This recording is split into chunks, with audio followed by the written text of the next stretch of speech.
All right, so going forward, who am I? I'm Julian. I do a lot within the offensive security space, a lot of storied history doing that within consulting and everything. That's most of what my background has been. As part of that, I co-founded a open security project and then turned company called Trufflehog, or Truffle Security as the company, where we found a lot of open source secrets. So that's kind of like the base of where I'm coming from. I also have done a lot of password cracking research. So just random things that I've been interested in from an offensive security space has kind of been like my go-to.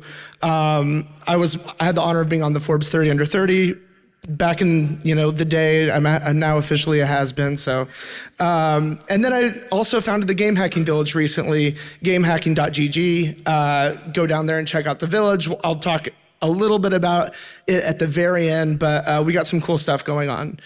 But none of that is actually, I'm not actually like a game hacker. It's not even, I'm sure that some people in the audience are actually quite a bit more informed and knowledgeable about this topic than I am. I just find it really cool. I really like games. I really like computer security, and I like to smash things that I like together and see what happens. So anyone who are more experts on it than me, I would love to chat and talk more. I learned by kind of getting that through others. All right, so disclaimer here. Go to the next slide, please. I want to say that really what this is it's a talk about, and everything that we're doing within the Game Hacking Village is everything about learning and not about cheating. The idea is not to go into competitive online games and get an advantage over people. We don't want to be those types of people that are inspiring that. This is really to actually learn concepts from security through a game hacking lens. And so why do we want to get into that game hacking? Please turn the page. So we have 4 different major things that we'll be going through. I think the game logic, speedrunning type stuff will be first, then modding, reverse engineering and memory hacking, and then anti-cheat is kind of like the last section. And kind of going into the game logic speedrunning section first, I really find interesting. So if you look at all of the different times here from games that are, relatively old. So who all has played Super Mario 64 back in the day? Yeah, most people. Okay, great. What about Baldur's Gate? Things like that. Okay, somewhat the same. So quite a bit of an older game versus quite a bit of a newer game. And what's interesting is that if you look at the actual times of completion, Baldur's Gate 3 is probably about a 100-hour plus game. You could spend over 100 hours just in the first act of that game pretty easily. I think I probably did. And then, Super Mario, only a couple hours realistically of dedicated full game time to just do everything that you need to do to beat it.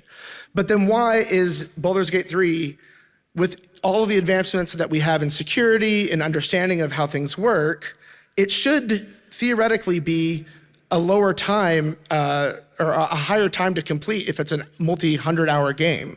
But realistically, what you find is that just because something is newer, that does not necessarily mean that it is more secure. More security was built into it, but also a significant amount more complications.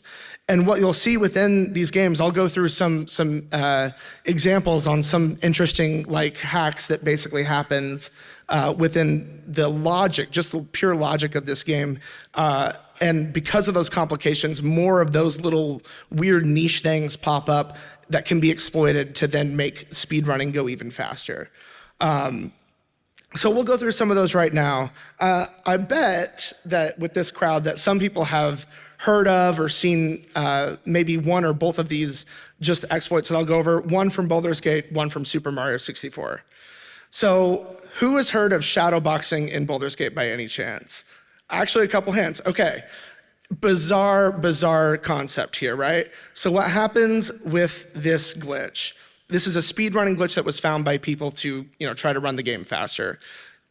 At a high level, you take a box, any sort of container can do. So a box, and then you brutally murder your ally, in this case, most of the time, Shadowheart, for reasons that I won't spoil. And then you put that ally inside of the box that you had, right? You then light that box on fire, and then you throw it randomly into the void, not randomly, a specific place in the void, and then all of a sudden, you have skipped almost the entire game. It's wild. Now, why does this actually work though, right? Within this, what really happens is that there's a character marker on top of one of your allies, because you can also switch places with them, as most of you know. And as part of that, once she has, as a character, hit certain trigger points within the game, it will trigger cutscenes, and cutscenes often will take you into other areas. So trying to find little places in which you can trigger a cutscene is a big part of what it is to do some of these speed runs. And what happens when you're doing this box trick is that you have put her in a box, and while it's on fire, the box will eventually break. So while she's inside the box, she's not really a character, she's more of a storage item, if you will, right? But as soon as that box breaks after the damage over time effect from the fire, suddenly she's popped out, she's a real character, and where you threw her in the box, sometimes developers, for many reasons, to save space, to do a number of different things, they'll put stacked levels that are unrendered above one another, right? So you'll have a level, the first act is over here, and then a part of the second act, like part of the rendering for one of the areas, is actually underneath it. And when you throw this box, normally you would trigger an out of bounds area, but technically it sees that there is ground underneath where your cursor is, because that level is actually rendered in that area over there. And so this is a crazy thing in general for people to figure out. And you might ask, how did anyone possibly figure this out? And that's, I think, what is really fun and cool about some of this game hacking stuff, right? Is that the mentality of a red teamer going in and trying to exploit things, finding vulnerabilities, that's really what these speedrunners are kind of doing. And I think is a really cool way to experience security in a different fashion. So that was shadowboxing. Super Mario 64. How many people have seen that trick where in Super Mario 64, you jump backwards on the stairs in just the right angle, and then you shoot up into a different area? Okay, yeah, big chunk of people over there. So what's happening there? This is a little bit older of a game. They still had ideas to prevent these things from happening normally. Whenever Mario jumps, right, Mario can actually jump infinitely. There's no reset or cooldown on him having to jump. Normally, it's only gated by the fact that there's a vertical differential that he has to get back down to. But when you're running upstairs, that jump area that you're hitting, you almost hit it immediately because you're going forward and up. And so you can keep jumping permanently there. But then, so why doesn't it work why do you have to go backwards? And that's because they really thought about, okay, well, we don't want that to actually happen, so we'll just cap the amount of horizontal movement speed that a player can have. But what they didn't do, as a security person, and people try this all the time, what about negative movement speed? What do we cap that at? If you moved backwards in the game on a different axis, the player actually, for the values, read that as a negative number. And there was no negative cap on how far back that player could go. And so when you jump backwards, you're still jumping infinitely. There's no cap on it now, and so you just go back at an infinite sort of momentum. And then what you'll see happen is each frame, go to the next slide. Each frame you're going backwards, and you're getting closer and closer to that door that you want to get by. And the way that in Super Mario 64 works is it will calculate where Mario is going to be in the next frame. And if within that frame he hits a collider, like a door, he'll bump into it. But if you're going so fast that within the next frame, you're all of a sudden on one side, and okay, next frame hits, where is he? He's on the other side of the door, not touching a collider. So it didn't actually register that he went through that collider at all, because there was never a frame in which he touched that collider. And so he goes whoop, all the way through the door, thereby skipping a massive part of the game in Super Mario. Pretty cool, right? Yeah. Okay. So that's all fun, cool. We get to do speedrun fun stuff, and it's neat. But who cares, right? If you're here for the profit or whatever, is it just fun and games, or is there more to it? Well, as I mentioned before, I think that doing this from just like a puzzle perspective, from an interesting research perspective, will sharpen your ability and security understanding of just how things work. These same types of vulnerabilities exist in normal software as well, like trying to use negative numbers for things or fuzzing it in weird ways to make logical exploits happen. Like that happens in normal business applications. So, you can train yourself for that type of stuff, but this is a really interesting and free way to do that. And if you're all of a sudden now looking at, okay, what about multiplayer sort of games, not just offline games? Now these logic bugs can exist in multiplayer games, and guess what? Those are big money problems, right? The amount of money that some of these big multiplayer games are pulling in per year, they really do care about these logic bugs and especially more malicious types of hacks as well. All right, now let's move on to modding. Do I have a time thing somewhere? I don't know where to see that. 2:10? All right, thank you. I'm just gonna ask whoever said that every time. So modding, I think, is really cool, and it's an underserved part of what I consider game hacking. Anything that sort of like changes the vibe of a game to do something that was unintended, that's game hacking in my opinion. And you can do a lot of things with modding, like basically changing the quality of life for different things, accessibility features that the developer didn't put in, localization things. So like, oh, I love this game, but I want to play it in Japanese, right? Or for different people that didn't already have that. So there's a lot of really great things that you can do with it. Replacing all character models with like Homer Simpson or characters from The Simpsons is a classic. I also saw one recently that's very popular right now where people are doing mods of, oh, I really, really hate spiders. So I'm just gonna remove all the spiders and call that arachnophobia mode. And that's been a really popular one too for some reason. So, you can make your own DLC with mods, right? If you didn't like the ending of Baldur's Gate 3 or something else, you can like, all right, well, here's Act 4 and make your own thing out of that. And the thing that I think is really cool, besides like shooting cars out from pistols and whatever else you can do with modding, is that you really are making entirely new games, like completely new ideas and concepts.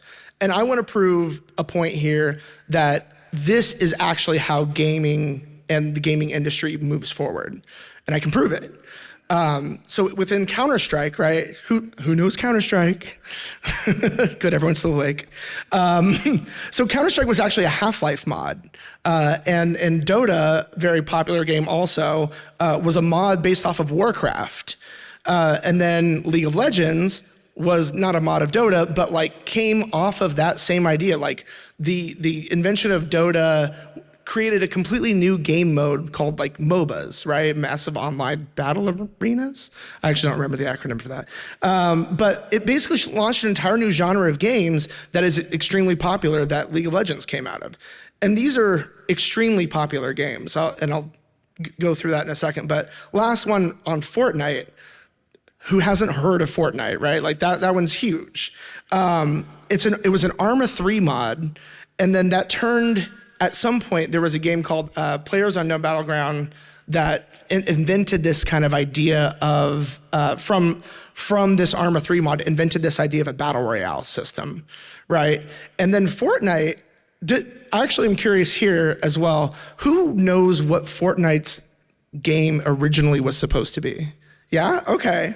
But that's good trivia to know. So Fortnite, the thing that people think of as this big battle royale like breakout thing, was never supposed to be that. It was supposed to be a thing where you, with your friends, you built some forts with all the materials and stuff as building, and that at night there would be zombies that came out and tried to like destroy your fort, and you had to build a good enough fort to survive the night. That was the whole game.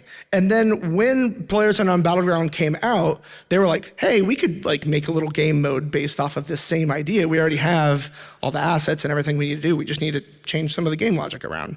And then now that's pretty much all Fortnite is anymore. I don't even know if they have a zombie survival type thing going on anymore.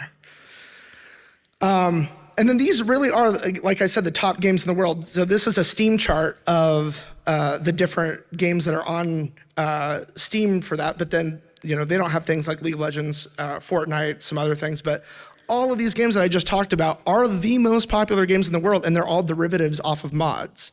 And so I think that really, in my opinion, proves the point of like mods and creation of mods is actually what drives innovation and games forward. So I think it's a really underserved area and something that I want to get into even more as part of like the game hacking village and the stuff that we work on for gamehacking.gg. All right, everyone still awake?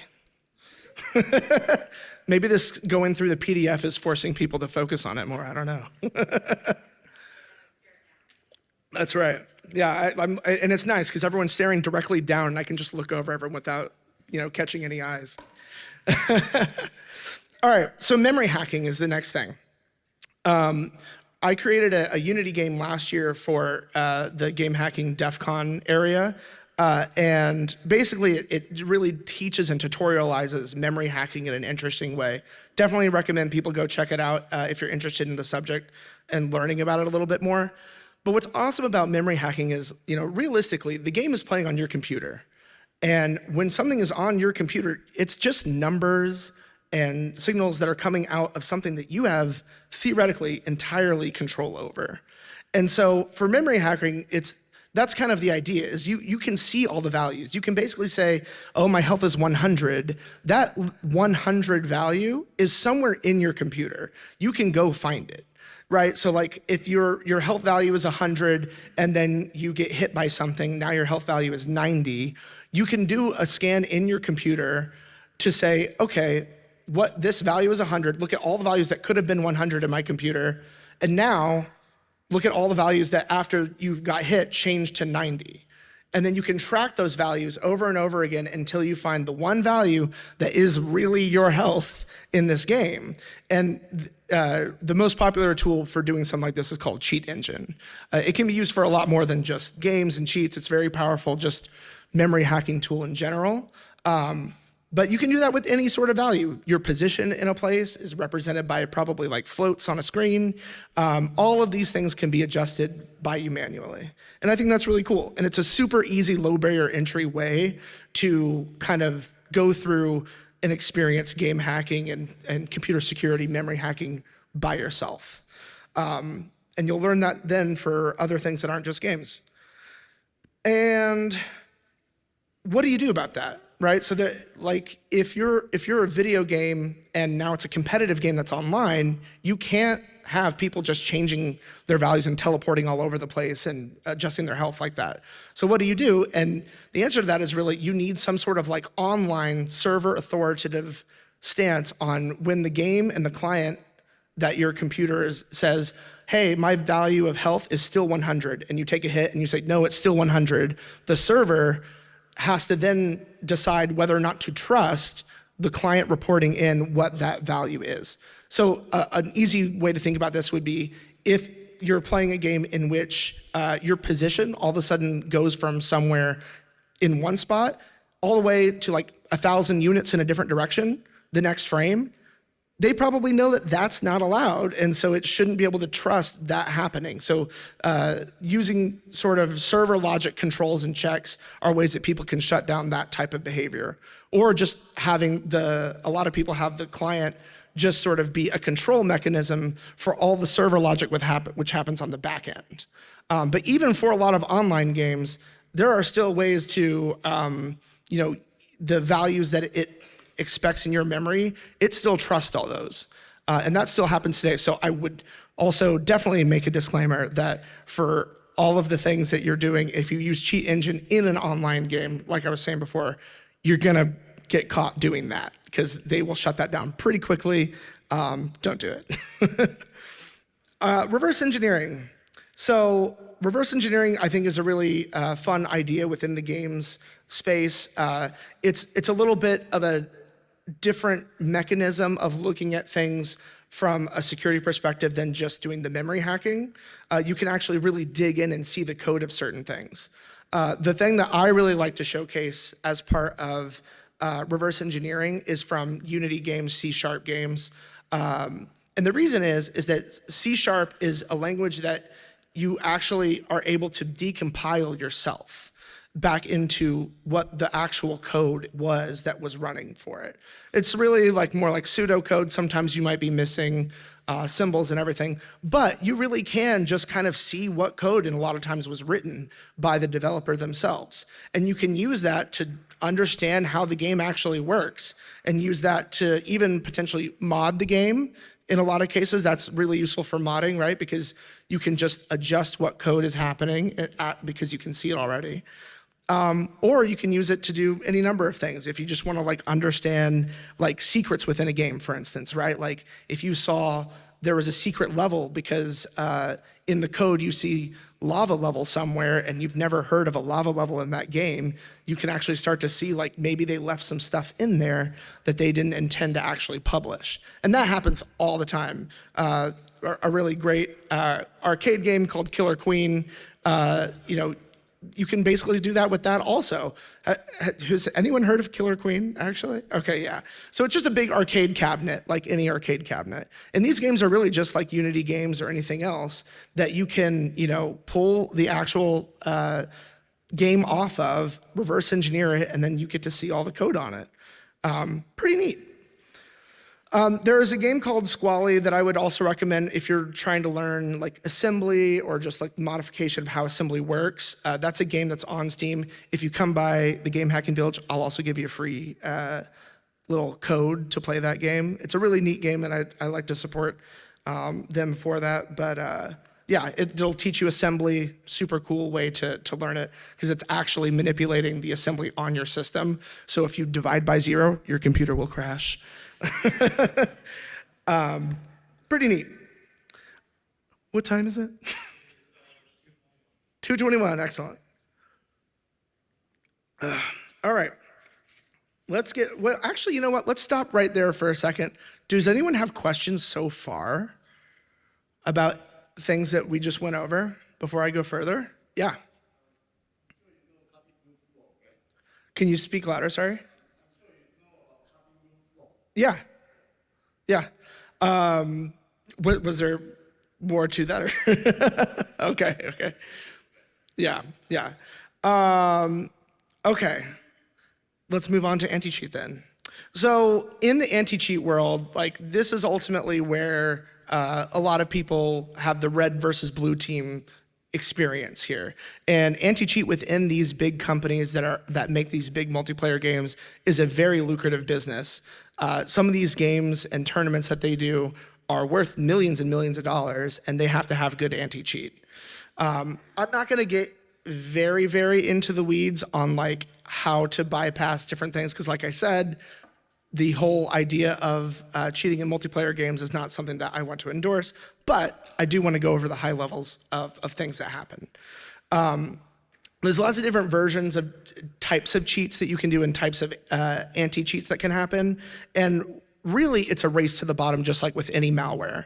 So you can have the most user privilege type of malware or cheating, and whoever has the most privileges will win, is the best way to think about it.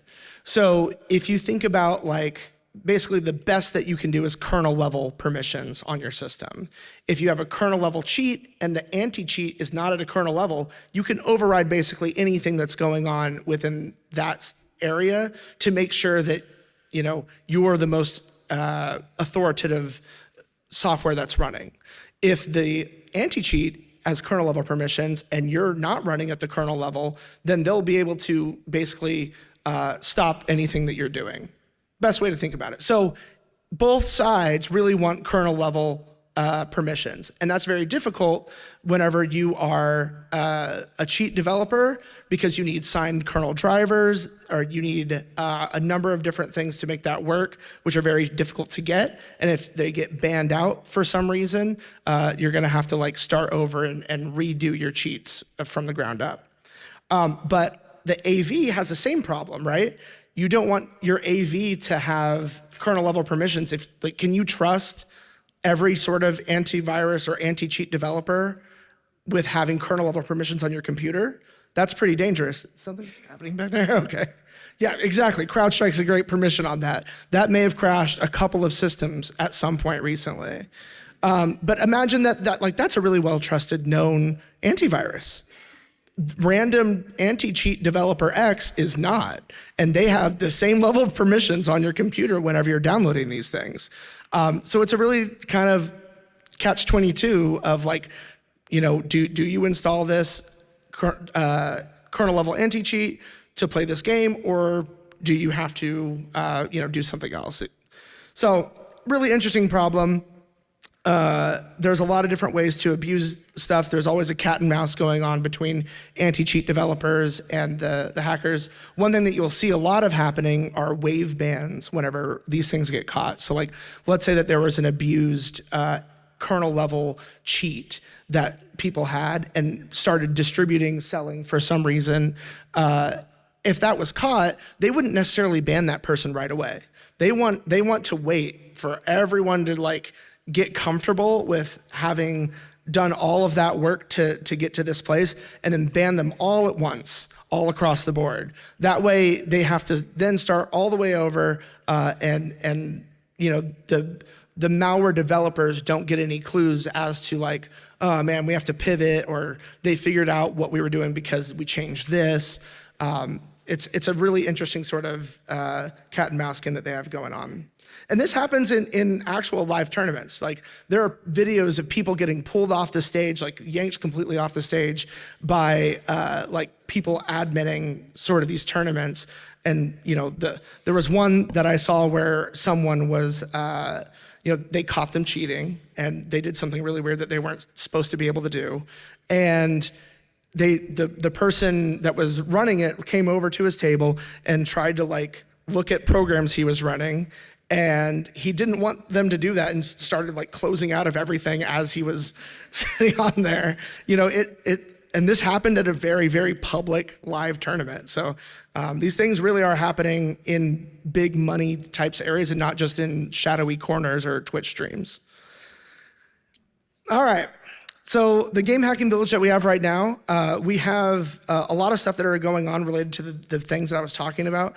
Definitely come by and check some of that out. There's a hacker versus hacker Olympics that we have, which is basically like, the idea is this is the games that we're working on are relatively new and don't have a lot of this anti-cheat stuff prepared, but we're also working with the developers, so it's fine.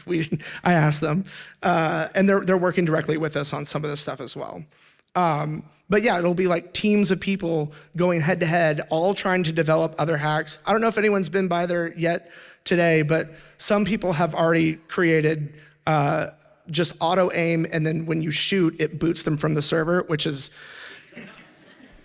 very frustrating to like get new people in on it. So you might want to also like host your own servers for different things to develop some of these cheats, because people are already doing some crazy stuff about kicking everyone else out. So Minecraft coding puzzles for people who are trying to learn like Lua scripting, which is really great for making mods. That's been a really cool sort of program challenge to learn Lua scripting and some stuff within Minecraft for people that are interested in that. So we have modding workshops, a mobile game hacking workshop. The game that I was talking about that I made last year is still up there for people to learn just basic memory hacking. Definitely recommend checking that out. That's just downloadable on our site as well. If you don't have to come to our village or anything, you can just do that whenever. And then we have a bug bounty challenge as well, where we have people from Epic Games, one of our sponsors this year, and then some other ones where we have actual game bug bounties that you can go in and try to find sandbox escapes or hacks to actually break these systems and get paid for it. So that is awesome. On the game hacking side of things, if just kind of going into the memory hacking bit a little bit more, one thing that's really cool to see, and I would recommend if no one's ever tried this from the modding perspective as well, is turning on what's called Melon Loader with Unity extension. So Melon Loader will load mods for you, and Unity Explorer is kind of like a way to see the game matrix without having to do much else. You basically load into the game, and everything that is an object, you can see exactly what it is. Or like, this is a player box and it has these scripts attached to it. Like, you can see and modify, turn off and on, move things around. It's literally like walking through the matrix of a game, but just having everything accessible. And doing that to, like, games that you enjoy. The one featured on the slide here is Outer Wilds, which, if no one hasn't played that yet, please, that's your homework for this. It's not even any of the hacking stuff. It's go play Outer Wilds. But yeah, there are some really interesting ways that by using this, you can solve some of the challenges that we put up in that game. It shows you sort of like a gotcha system where there's a lottery of like, oh, how do I specifically make sure that this thing that you can only get 0.00001% of the time comes up every time, right? Lots of different fun ways for that to happen. And I'll also leave with one interesting tidbit on some of the challenges that there are with making these types of games for people. So like I said before, if you are looking at a game and you have everything accessible at your disposal on it, it's not an online game, how do you make sure that whenever you're getting people to solve challenges like this, that they don't just find it without doing the challenge that you meant to do? And in this case, there's one really wacky way that I had to do this, where I made an invisible floating cube somewhere within the game on each level. I rotated it a random amount on each axis, and then I hashed that vector to one thing and used that as an encryption key for the flags on everything, so you couldn't just search it. But these are the types of weird obfuscation things that sometimes game developers have to do in order to make sure that people don't just finish things randomly or find things, data mine the game for information, and there's always people trying to break it. Almost immediately after I had done this and put it out, I was feeling pretty good that no one would be able to break that. And like a day later, someone sent a script out on GitHub that was like, here's how you do that. Just here, this gets all the flags from all the levels of this game. Like, all right, well, I tried. But that is pretty much it. I would love to hear if there's any other like questions or topics that anyone wants to get into more. I swear, if that was the screen turning on with the slides, that would have been interesting. Yeah, questions, other topics, yeah.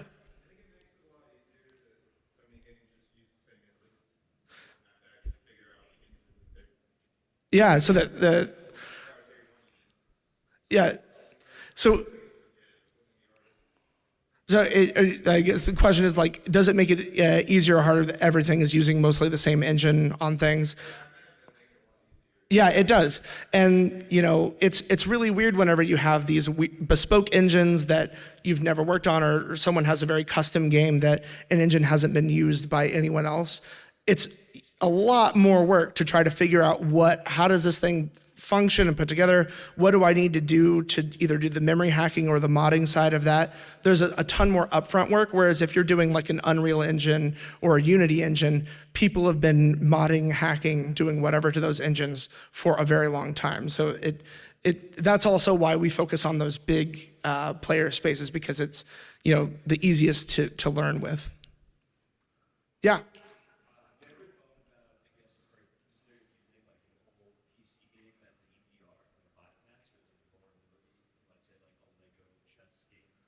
So have we ever considered using an old PC game as an EDR bypass? How would you do an EDR bypass with that? What do you mean?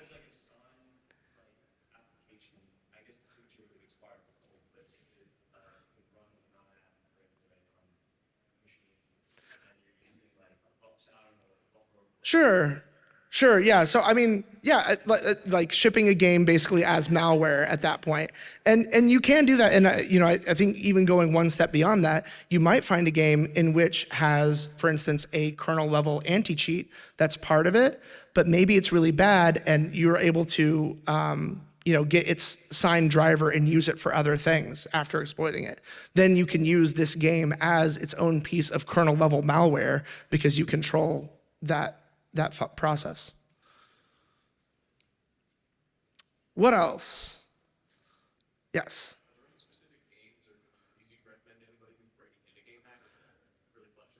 That's a good question. So there are a couple. So I definitely pitch our own gamehacking.gg stuff. One of our other sponsors is called Guided Hacking. They are focused on a lot of different things within that, and they've been around for a while. They have a lot of content on there also to kind of go through a lot of game hacking stuff. Yeah. Yeah.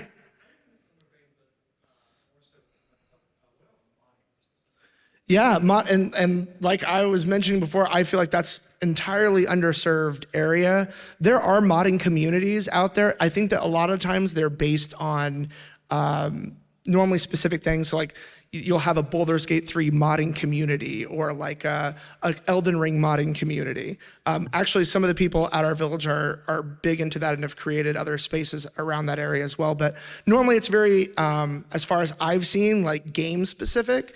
But using things like Nexus mods or other things to find those communities and Discord servers is always a good idea. I'm hoping also to that we will continue to grow that section of ours as well for people to have more modding stuff within our communities.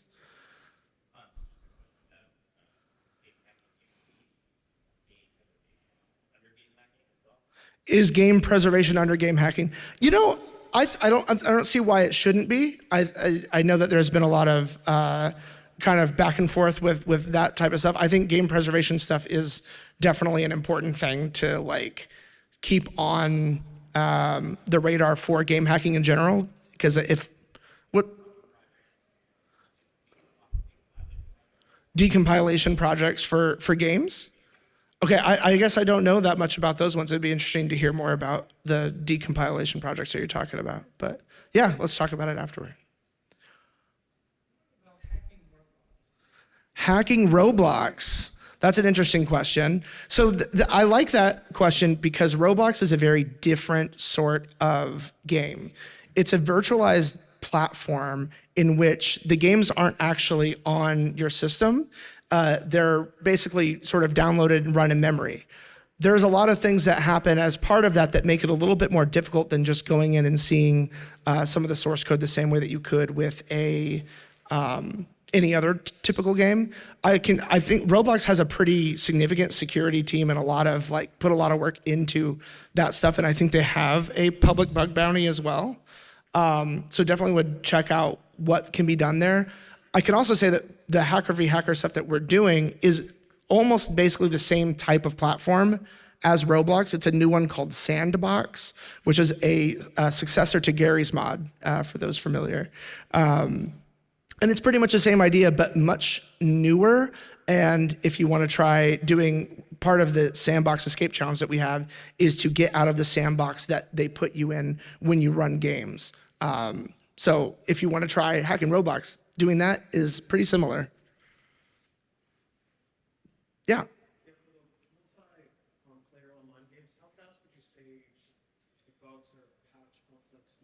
Ooh, for multiplayer games, how fast are bugs patched? It really depends, of course, on the developer and the severity of some of these bugs.